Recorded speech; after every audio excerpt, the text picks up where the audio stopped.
छत्रसाल महाबली कयो बलि बलि। आज कल के अध्याय पिता केशवराय ठाकुर पुत्र महाराज ठाकुर से।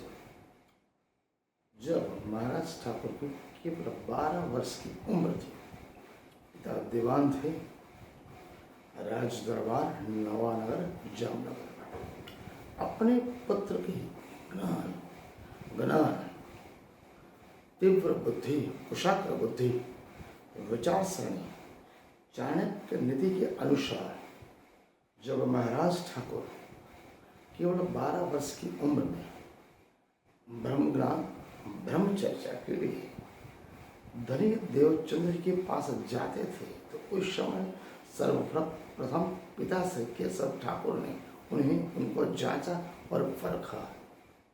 समय आने पर ये मेरा पुत्र कैसा निकलेगा, कहाँ जाएगा, मेरी तरह दीवान बनेगा कि नहीं।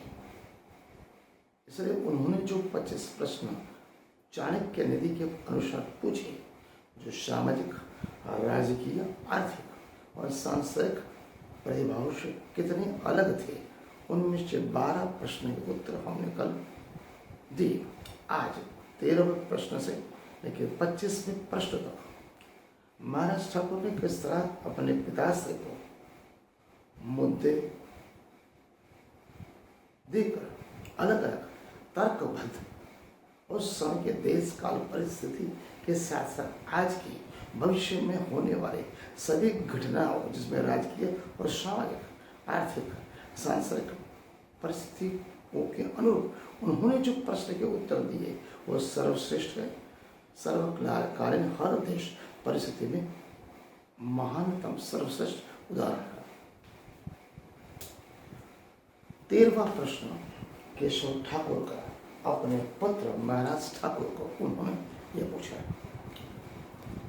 13वां प्रश्न पूछा, चांडाल किसे हमें समझना चाहिए।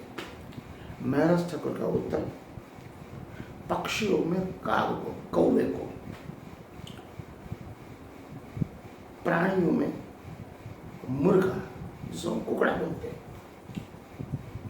और संत ऋषि मुनि जो महात्मा होते, धर्मगुरु है, अगर उनमें नम्रता नहीं है, स्नेह नहीं, प्रेम, दया, करुणा नहीं है और उसकी जगह केवल और केवल क्रोध है और साथ साथ दूसरों की अगर वो निंदा करते हैं, तो उस इंसान को, पशु पक्षी प्राणी को हम चांडाल गिन सकते हैं। 14वां प्रश्न, ऐसी कौन सी चीज है जो सबसे सर्वश्रेष्ठ है। प्रथम, सर्वश्रेष्ठ जल, पानी, बरसात का, क्योंकि वो निरोगी होता है। आत्मबल जैसा श्रेष्ठ कोई नहीं। आंखों में जो नेत्र से तेज है, उसके जैसा तेज सर्वश्रेष्ठ कोई नहीं है। और अनाज, जो अनाज मनुष्य मात्र, पशु पक्षी प्राणी को अन्न देता है, उसके जैसा खोराक दुनिया में कोई नहीं। 15वां प्रश्न, आंखों से अंधा किसे जानना। जन्म से अंधा हो, काम वासना से पीड़ित मनुष्य को अंधा समझना, मोह, माया, लोभ, अंधकार के वश जो मनुष्य है वो भी अंधा समझना,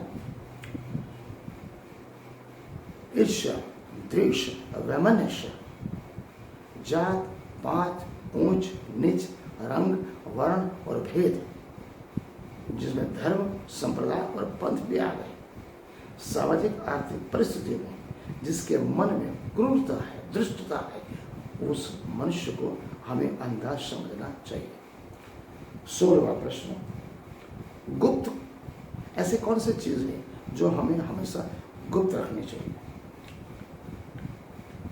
किसी भी मनुष्य के पास अगर द्रव्य खत्म हो गया, उसे गुप्त रखो।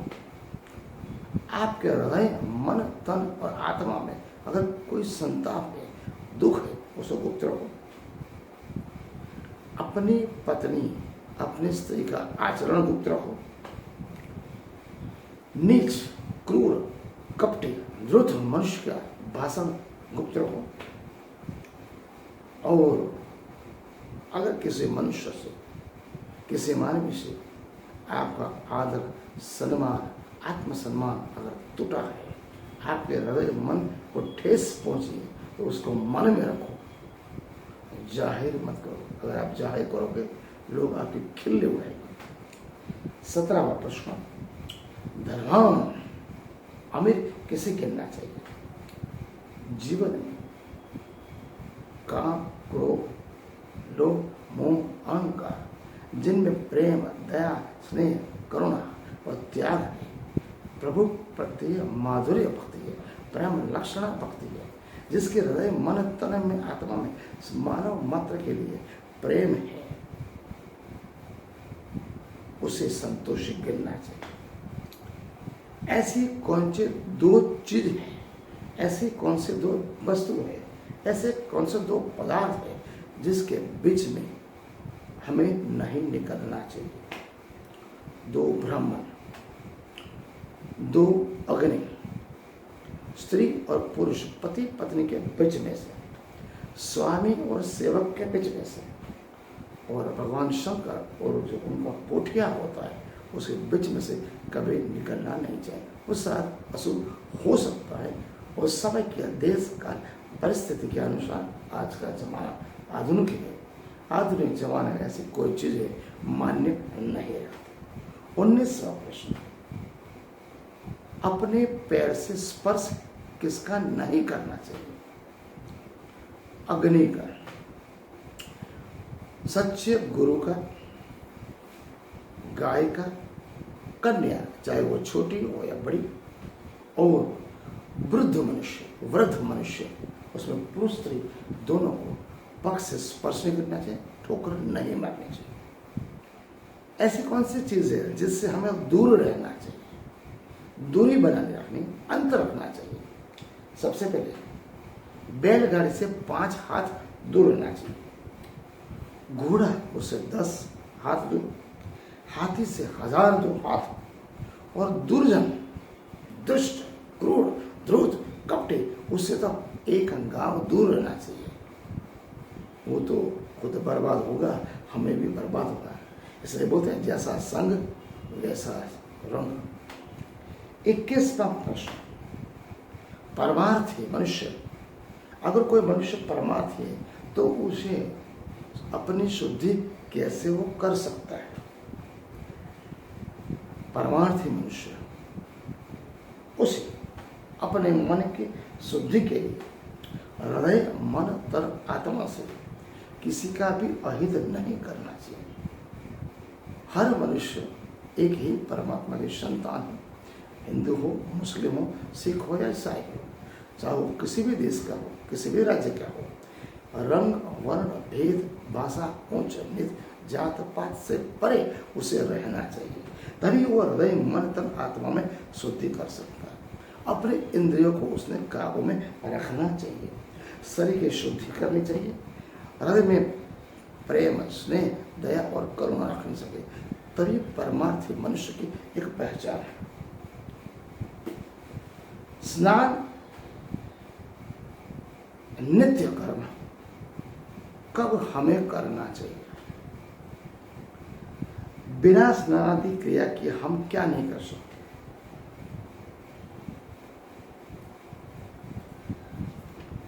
शिरडी, जल, दूध, मूल, फूल, औषधि। शिरडी का रस जल है, दूध है, फल है, तामूल है और औषधि दवाएं बिना नहाए तो ये खा सकते हो। ऐसी कौन सी चीज है, ऐसी कौन सी चीज है, ऐसा कौन सा पदार्थ है जो मनुष्य बिना शरीर शुद्धि, बिना स्नान आदि किए कर नहीं सकता? अगर आपके शरीर में अगर आपने तेल मर्दन किया है, किसी भी मनुष्य की मृत्यु होने के पश्चात उसकी चिता का धुआं आपने लिया।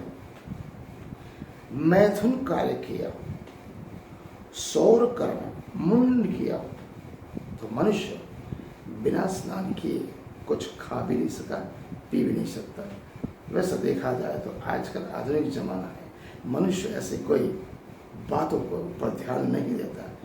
आपकी मानसिक परिस्थिति के ऊपर सब डिपेंड है। आप करो ना करो उससे कोई मतलब है नहीं। मेरे हिसाब से, आधुनिक जमाने के हिसाब से, हमें समय काल पर अपने हिसाब से रहना चाहिए। 24वां प्रश्न, श्रेष्ठ बंधु श्रेष्ठ मित्र किसे गिनना चाहिए? हर उत्सव में, महोत्सव में साथ में रहे, हर दुख में, हर विपदा में साथ में रहे, कितनी भी दुष्ट परिस्थिति आए साथ में रहे, किसी भी शत्रु के साथ युद्ध करना हो उस समय के साथ, और राज्य दरबार में और जो श्मशान में साथ में रहता है वो हमें सच्चा बंधुत्व मानना चाहिए।